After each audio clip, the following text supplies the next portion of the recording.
Dear students, good morning. Today I will teach you last part of the chapter The Rise of Nationalism in India. बच्चों, आज हम आप लोगों को आपके तीसरे chapter the rise of nationalism of India का लास्ट पार्ट पढ़ाएंगे। इसके पहले वाले पार्ट में आप लोगों ने पढ़ा कि स्वराज पार्टी का गठन किसके द्वारा हुआ और इसमें किन लोगों का सहयोग रहा।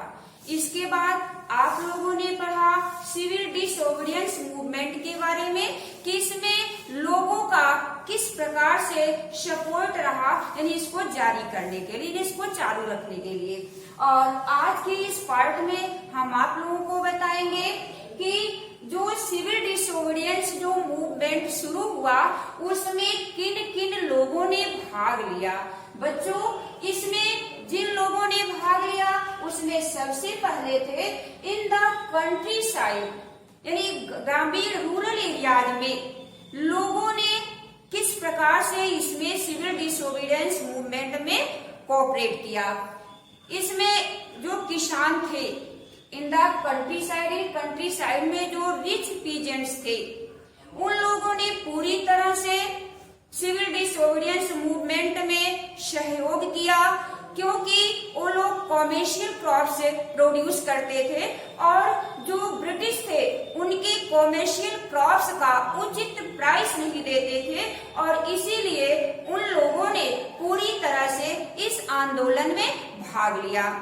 दूसरी चीज थी जो इसमें गरीब किसान थे, पुअर पीजेंट्स थे, उन लोगों ने इसमें पूरी तरह से एक्टिव जो है पार्टिसिपेट नहीं किया, क्योंकि इसका एक प्रमुख कारण था कि जो रिच पीजेंट्स थे या लैंडलॉर्ड्स थे उन लोगों ने इस मूवमेंट में भाग लिया और कांग्रेस ने इसका पूरा इसमें सहयोग किया।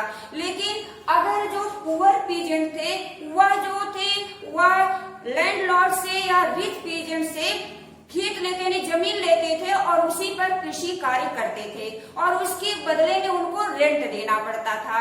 और किसानों का जो पुअर किसान थे उनका मुख्य उद्देश्य था कि हमको इस रेंट से मुक्ति मिले और इसलिए उन्होंने जो है इस सिविल डिसोबीडियंस में पूरी तरह से भाग नहीं लिया, क्योंकि कांग्रेस वह रिच पीजेंट्स और लैंडलॉर्ड्स के पक्ष में था, क्योंकि इनके द्वारा सिविल डिसोबीडियंस मूवमेंट में ज्यादा सहयोग किया गया था। कांग्रेस यह सोचती थी कि अगर इसमें पुअर पीजेंट्स की मांग को इसमें शामिल कर लिया जाएगा, इंक्लूड कर लिया जाएगा, जैसे नो रेंट, इनकी मांग थी, पुअर पीजेंट्स की ये मांग थी नो रेंट्स, यानी कोई हम भाड़ा नहीं देंगे, जिस खेत पर हम कृषि कार्य करते हैं उसका कोई रेंट नहीं देंगे, और यही उनकी मांग थी। और इसीलिए कांग्रेस ने पुअर पीजेंट्स को छोड़ करके जो रिच पीजेंट्स थे या लैंडलॉर्ड्स थे उन्हीं का सहयोग किए।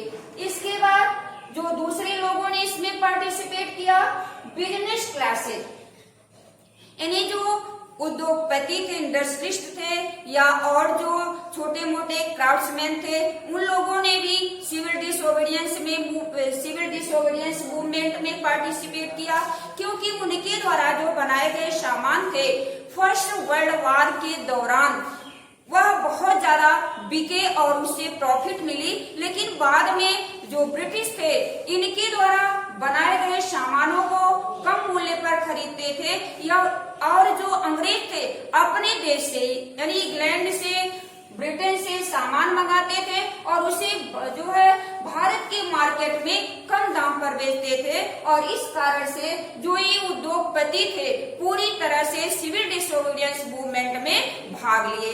और इसमें भाग लेने वाले कुछ प्रमुख जो उद्योगपति थे वह थे पुरुषोत्तम दास थे, जीडी बिरला थे और लोग थे, कई लोग थे जिन लोगों ने इसमें भाग लिया।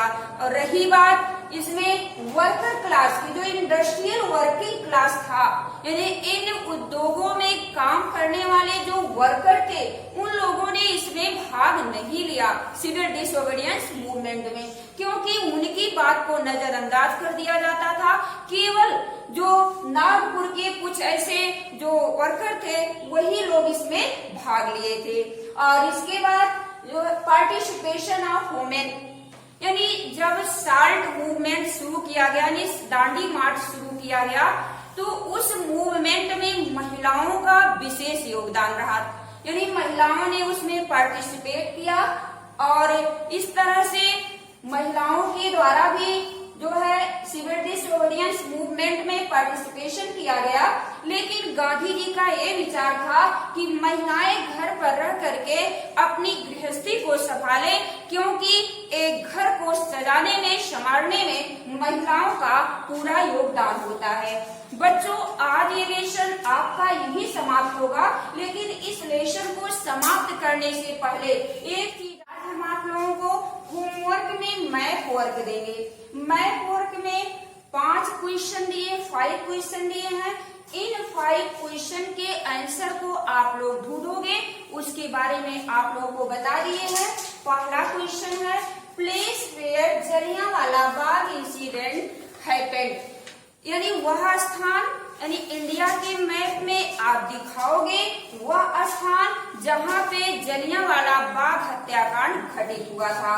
इसका दूसरा क्वेश्चन है place from where Dandi march was started, यानी वह स्थान जहां से दांडी मार्च प्रारंभ किया गया था। इसका भी आंसर आप लोगों को मालूम होगा, क्योंकि आप लोगों को बताए हैं। यानी इसका जो आंसर होगा उसी को आप लोगों को भारत के मैप में भरना होगा। इसके बाद तीसरा क्वेश्चन है the place where Chauri Chaura incident happened, भारत के मैप में आप लोगों को चौरी चौरा प्लेस को दिखाना होगा। इसके बाद चौथा क्वेश्चन है the place where indigo peasants revolted, यानी वह स्थान जहां पे इंडिगो पीजेंट ने रिवोल्ट किया था। अगला यानी लास्ट क्वेश्चन है in which Congress session non cooperation movement was adopted, यानी कांग्रेस के किस अधिवेशन में, किस सेशन में नॉन कोऑपरेशन मूवमेंट को अडॉप्ट किया गया। यानी यही 5 क्वेश्चन है। आप लोग भारत का मैप लोगे और भारत के मैप में इन 5 क्वेश्चन के आंसर को यानी ढूंढ करके उसमें भरोगे और भर करके अपनी कॉपी में इस लेसन के किसी भाग यानी कॉपी के किसी पार्ट में इसको चिपका लोगे, यानी लेसन के जहाँ लिखोगे इसका क्वेश्चन आंसर वहीं पे इसको जो है चिपका लेना। तो इस तरह से बच्चों आप लोगों ने पढ़ लिया कि जो है भारत में राष्ट्रवाद का उदय कैसे हुआ। इसके अंतर्गत आप लोगों ने कई मूवमेंट्स के बारे में पढ़ा और यह रहा आपका लास्ट पार्ट, जिसमें किस तरह से सिविल डिसोबीडियंस मूवमेंट में लोगों ने पार्टिसिपेट किया था, जिसमें आपके थे जो है कंट्री साइड में पीजेंट्स थे, रिच पीजेंट्स के द्वारा ज्यादा जो सपोर्ट किया गया था। इसके बाद था बिजनेस क्लासेस के लोग ने किस तरह से सपोर्ट किया और इंडस्ट्रियल वर्किंग क्लासेस के लोग जो थे उन लोगों का क्या सहयोग रहा। और बाद में आप लोग पढ़े कि महिलाओं की पार्टिसिपेशन किस प्रकार से रही सिविल डिसोबीडियंस मूवमेंट में। बच्चों आप लोगों के सिलेबस से कुछ ऐसे चैप्टर निकाल दिए गए हैं और वह आप लोगों के पास पहुंच भी गया होगा कि कौन कौन सा चैप्टर निकाला गया है, जिसमें हिस्ट्री वाले पोर्शन में जो सेकंड चैप्टर है इसको निकाल दिया गया है। यानी फर्स्ट के बाद आप लोग थर्ड चैप्टर ही पढ़ोगे और इसीलिए थर्ड चैप्टर का क्वेश्चन आंसर हम आप लोगों को भेज चुके हैं। और इसके बाद एक चैप्टर आप लोगों के हिस्ट्री पार्ट में और है, उसको बाद में पढ़ाएंगे। बस बच्चों आज का ये पार्ट यहीं पे समाप्त होता है। Thank you.